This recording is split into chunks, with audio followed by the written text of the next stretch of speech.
Hi friends, నేను మీ JD. Welcome to Bigg Boss updates. Bigg బాస్లో థర్డ్ వీక్ నామినేషన్ లిస్ట్ అయితే వచ్చింది.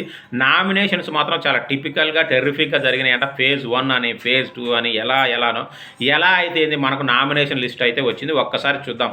First Rithu Chowdary, social media crazy girl, ఓట్లు తక్కువ పడుతున్న గర్ల్. నెక్స్ట్ ఫ్లోరా షైని, ఇంకా తక్కువ పడుతున్న గర్ల్. ఆ తర్వాత రాము రాథోడ్ పర్లేదు.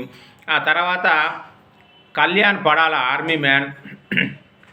ఆ తర్వాత హరీష్ మాస్క్ మ్యాన్ హరీష్. ఆ తర్వాత Priya Shetty. So the 6 members in nominations third week. మరి ఈ 6 మెంబర్స్లో నుంచి ఈసారి ఎవరు ఎలిమినేట్ అవ్వాలి అనుకుంటున్నారు? ఎందుకంటే లీస్ట్ ఓటింగ్లు ఉన్న వాళ్ళు చాలామంది ఉన్నారు.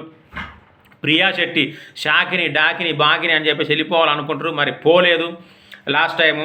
మరి ప్రియా శెట్టి పోతుందా, లేదంటే తక్కువ ఓట్లు పడుతున్న ఫ్లోరా షైని పోతుందా? ఇక మగాళ్ళ నుంచి ఎవరైనా పోతున్నారా? ఎవరిని ఈ వీక్ పంపించాలనుకుంటారు? ఈ 6 నుంచి కామెంట్ చేయండి. Thank you, bye.